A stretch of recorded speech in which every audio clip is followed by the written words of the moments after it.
Yo, what's up guys, this is Dang Wang. Today we're playing Firewatch. It's a new game, sort of new game on Steam. It seems pretty stupid, like there's no point to it, but everyone's been talking about it, saying it's really good, so yeah, we're going to try it out. I think the main thing is just that lighthouse there. You're watching for fires and all that sort of stuff in the bush, and it's like a exploration, survival sort of game. So let's just jump into it. Alright. This is the intro. I don't know how much cinematic stuff there's going to be or anything, but we'll just do episodes at a time. If people like watching it, I'll keep making them. Let me know if you're playing this at the moment. If anyone is. I see Julia. Yep. She's about your age, late 20s, laughing with well-dressed professors and grad students from a nearby CU Boulder. You, Henry, are out drinking with your pals. You approach her. You are drunk. So what's your, major? You're pretty. You're pretty. She says, coolly. Oh, coolly. You are not. You are the future. You are a future hangover. What do you reply? Confused. Someone should buy you a cheeseburger, she says. She flags down a waiter, and 1 week later, you're Julia's boyfriend. Yeah, you can choose different paths how to approach stuff and everything. You date for over a year, she drives you absolutely nuts, it's great.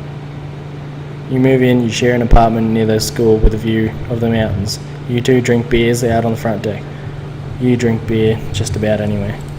Life is good. Julia wants to get a dog.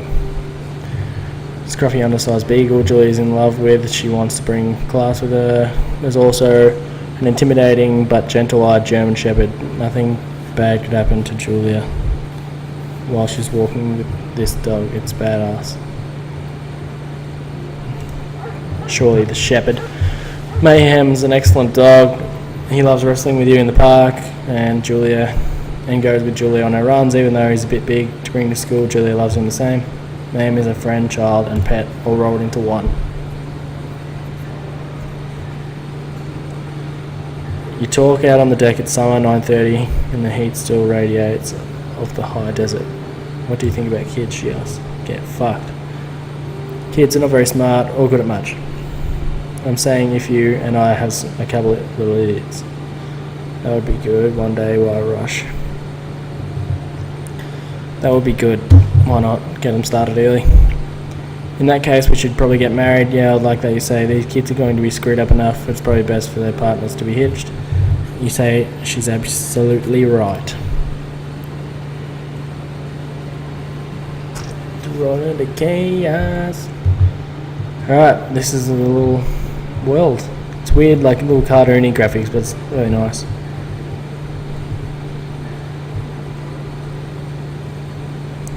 Sprint, run. Oh, we got more. Alright. It's Thursday night and Julia is 4 hours late. She doesn't call. You're worried and getting angrier by the minute. She walks in after you've gone to bed. She's not quite drunk, but she's clearly been having a fun time. You fight when she gets between the sheets. You get mad, you ignore her.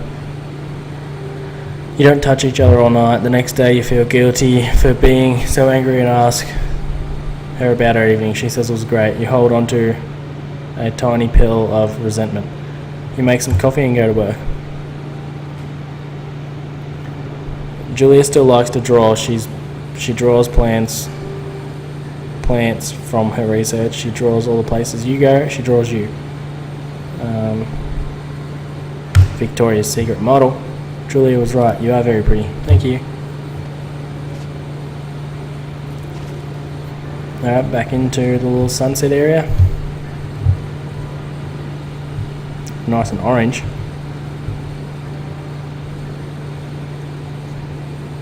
Two forks. Fire, lookout. That's where we're going. Spacebar.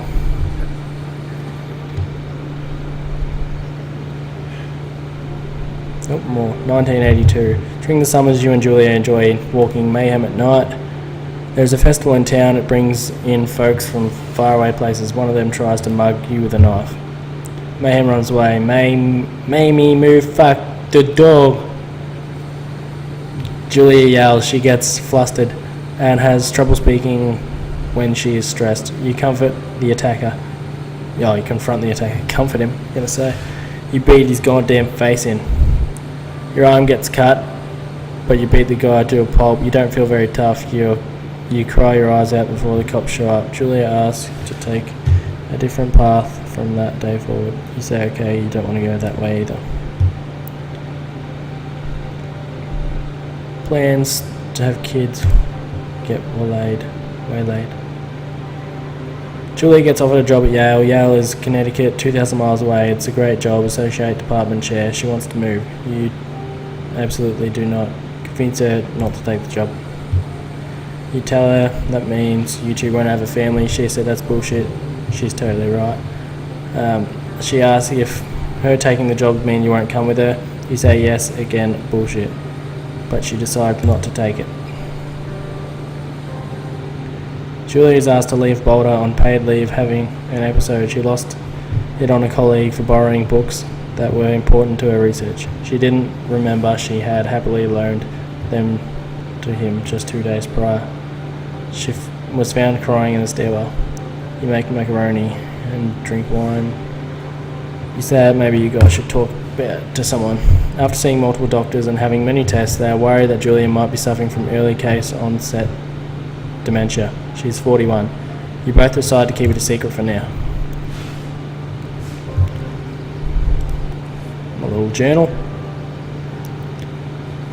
Oh, there's this sexy model. Oh, look at the dick on him. Look at the wad. Mayhem is getting older. He's got silver hair down his back and slows down at night. You and Julia walk him to the bar to see your friends, and it feels like nothing has changed. Julia goes back to the university. Julia's affliction gets worse. She can't remember things in class. Her research is shambles. She drives her car to the next town over for no particular reason and has to be brought home by the police. She is devastated. She is sent home on permanent medical leave. Some days you get the Julia who calls you a dope and your unborn child little idiots. Other days you get a stranger. She pulls you into bed to make love. After 5 minutes she goes into panic, believing her dad is at the door. You tell her family they are crushed and begin to make trips to and from their home in Australia to visit her. For a while your friends come by with the little things to brighten the day. She gets worse. You spend your days following Julia around the house. You count the seconds between the two weekly visits from Daniel the nurse. He suggests that Julia could live somewhere else, somewhere with 24-hour care, at home. It sits with you for a couple of months. You decide to move her into a full-time care facility.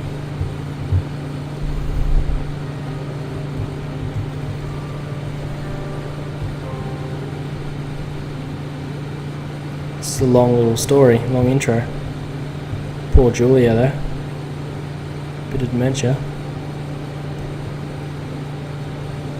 Hello. Her family agrees with your decision. You find a fantastic place in Boulder and move her there. You see her every day. Then every other day, you go out to the bar with your old friends. It's not the same. You get the feeling that every wife tells her husband, if you ever put me in a home like Henry did, I will cut your balls off. You slowly decide not to see your old friends that much. Julia's sister Susan moves to the Boulder to be close to her. She visits her every day. You go with her some of the time. Susan buys you an old typewriter and urges you to use it. If you won't see a therapist, you won't. You've always really liked Susan. Let's get with Susan. Months go by and Mayhem dies. Julia doesn't remember him when you tell her. Sometimes it takes a minute to lock it in on you. In the back of your mind, you believe it's because you see her less and less, and seeing her less and less makes her forget you more, you think. Summer is coming, and you see an ad in the paper for a job. You take it.